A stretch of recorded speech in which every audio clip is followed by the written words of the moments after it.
This is Commander Zavala. The Cabal base on Phobos is blasting a signal across all channels. They're willing to break transmission silence. This could be a prelude to a full-scale assault. Hello and welcome to Games Radar Plus's video review of Destiny: The Taken King. I am features editor Dave Horton. I'm here with Matthew Sakura Oka-Gilman, who has been doing our review in progress all week, to talk a bit about what he's found. So Matt, this is not an expansion in the way that the previous two have been. This is like the big year 2 start. No, year 2 with a capital Y and a capital T. And a capital 2, yeah. This is like the sort of pseudo sequel part 2 kind of thing. Sure, yeah. Okay, bearing in mind that obviously Destiny, you can't really gauge its size in the way that you would a normal game in terms of number of missions, etc., etc. Given the way that it's played as an MMO, effectively. How much does this add? Short answer is I still don't know. I mean, I'm still.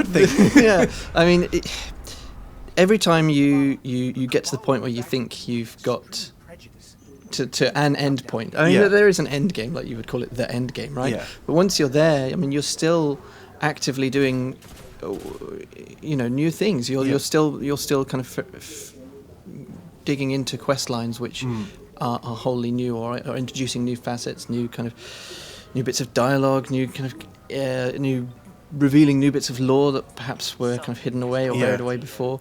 So there's a hell of a lot of stuff in there. I mean, when I was talking with the guys over at Bungie about this a while back, I mean, they were talking about the aim was to have like fresh content for like weeks. Yeah. As in weeks off the back of launch that can keep you busy and taking over. Fresh as in still new things you haven't seen before. Exactly, right. So like compare that with vanilla launch, where it was about 30 hours of content, like stretched, stretched to 300. Exactly, right. So it's not that. It's there's definitely. Definitively a lot more stuff to be getting stuck into for a lot longer. How does that play into the new leveling system? Because that seems to be a major aim of the way Bungie stripped out the old one and put a whole new... Sure. I mean, this is really difficult to talk about without like getting really, really deep into this stuff. But like essentially there's the traditional like level works just the way it would in a regular like RPG, right? Yeah. So the big number floating over your head now will eventually be 40, and everyone can reach that level cap through just playing. There are no like hoops to jump through. There are no specific game types that you have to jump into to reach that number. Just everything you do matters now. Exactly. Yeah. So everyone can feel like at least to level 40 that they've got this kind of progression to things. And even when you get past level 40, they keep the experience bar on the screen now. Yeah. Whereas before it would just disappear, and you got that sense. It'll become a bit abstract. Yeah. Right. You get that sense of like, no matter how many hours you're pumping into it, you might not even get any tangible progression out of it. Whereas now you can see the bar filling. And then on top of that, you now have your light level, which is a 3-digit number, which essentially determines just how powerful you can be, right?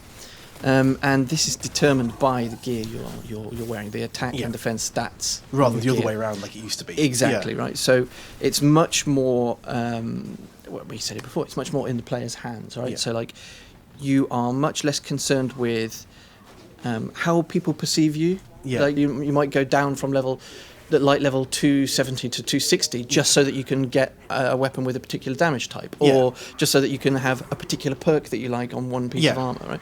So it's much less like putting numbers in front of you and saying this is what you need to be to pass through this like gated section of the game, and much more like, hey, it's looser and much more kind of. It's about kind of going wider rather than up now. Exactly, right. That's great. I think like eventually it'll make way for more people to look differently in the absolutely. Destiny as well, right? Okay, so in terms of that's the big meta game, which sounds great. In terms of the actual kind of nuts and bolts of what you're doing, right? Has the actual core level design changed much now? Yeah, I mean, we've just leapt straight in there, both being like Destiny players. Yeah, like, we've leapt right into like, here are the numbers. This is how the numbers work. Yeah. But for a lot of people, the biggest change is going to be like just how you interact with especially initially, how you interact with the world of Destiny, and through like the story campaign and other story missions which unlock. Once that's finished, and level designs now feel like they have they're much more concerned with making sure you walk away from them feeling like you've experienced something pretty amazing. Yeah. So like you could see something pretty cool in like a vanilla Destiny level, like a certain doorway opening in a way that doors don't normally open, like big lights flashing, and ooh, that looks pretty impressive. Or like a tank dropping that you might have seen a billion times through a patrol mission, but here you get the sense that these environments have been crafted, and these set pieces have been crafted as well, with like really atmospheric music, boss encounters just landing at like pitch perfect moments, and requiring you to do different things through each different each different story mission or each different strike. Even. So it's not just shoot your way through this giant corridor. Exactly. I mean, the strikes in particular, the boss fights and the strikes. I mean, I'm traditionally an MMO player myself. I play a lot of PC MMOs, and like you can see that there's been a much more readily lent on like I guess techniques employed by like raid designs and bosses from MMOs, much like they did in a raid, but they were like gated behind. Okay, this requires communication. But in the strike, you've got like bosses with plasma walls, which like force you to move around the arena. You've got like two bosses at the same time in the Shield Brother strike, where you've got one that's like zooming around like with melee attacks, and the other one's like really like got ranged attacks, so that you have to communicate with your team to know exactly where each one of them is, and they're just much more creative and because of that much more fun. So moving on to PvP, sure. two very distinct new Crucible modes in Mayhem and Rift. Yes. How the hell do they work out? So I have to admit that's like the kind of least fresh feeling thing about it. I mean, with Rift, I mean, it's there's lots of new terms. You've got the Spark, you've got the whole game of Rift, which is essentially capture the flag, and it feels very familiar. I mean, you've got like neat little twists on the formula, i.e., you can score with the Rift with the Spark by flying backwards into your into your base, and it gives you extra points and stuff. And it's something that Destiny doesn't have, this kind of PvP arena where you don't necessarily just have to be thinking about capturing control points and scoring kills. I mean, it's a new set of objectives. But ultimately, it's a PvP mode that we've seen bandied around since PvP modes in shooters existed, right? So it's very kind of familiar. Right. Mayhem, on the other hand, is there you go, right? It's Mayhem, right? It's not something. Essentially, it's a mode where your supers recharge a hell of a lot faster than they would regularly. So carnage then. It's just total mayhem, and it's not something that your kind of dedicated PvP player is going to be that interested in. It's something that you're going to just say, we've got 5 minutes spare. Let's blow some people up with super abilities, and it leads to some funny moments, between friends and as you're playing. But it's not something people are going to be dipping into for too much longer. So if there is a disappointment in this whole package, I guess that's it. Even though they're good, they're not really. Yeah. Okay. One last point, which has been the bane of Destiny's existence forever. Go on. The story. Now we've seen in the trailers there seems to be a lot more Nathan Fillion as Cade Six. Front and centre. Yes. Does that imply that narrative's actually taking more of a front seat now? It does indeed. I mean, it's interesting when you hear all of the rumours, and then there's some of this kind of stuff confirmed through various news stories recently, where it sounded like Destiny had a lot more of a story before before it came out, initial launch, and you kind of get the impression that we actually missed out on quite a lot because this is probably one of the better kind of story modes or story campaigns that Bungie's ever put together. To be frank, Halo included. I mean, it's not dry, and it doesn't take itself so seriously, and it's got characters in it, and they've got actual fleshed out like characterizations to them. They've got personalities, and relationships and stuff. And you'll be playing through one of the story missions, and you'll actually laugh at a line of dialogue, or you'll be you'll kind of stroke your chin and think, I wonder what that implication that particular like planted bit of narrative could have later on.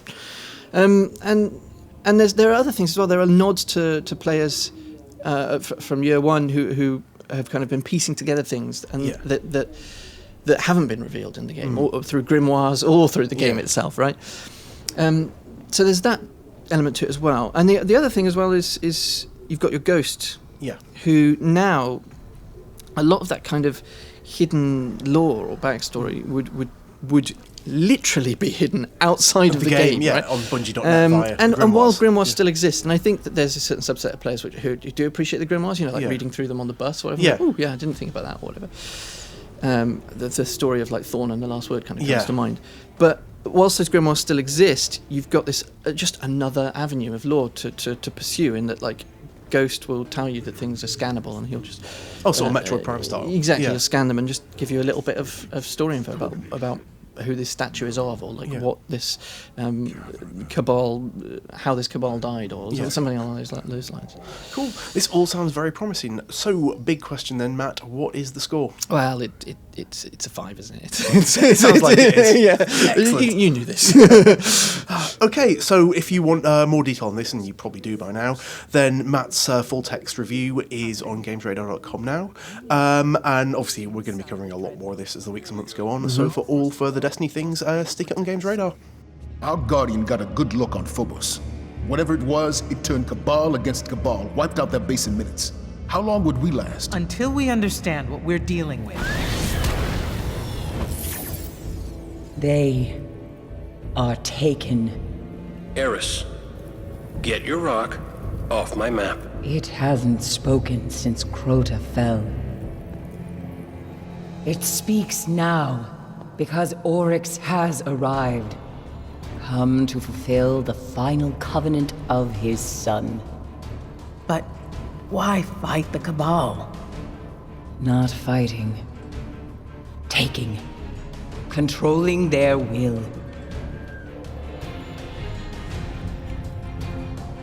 So we focus on his army.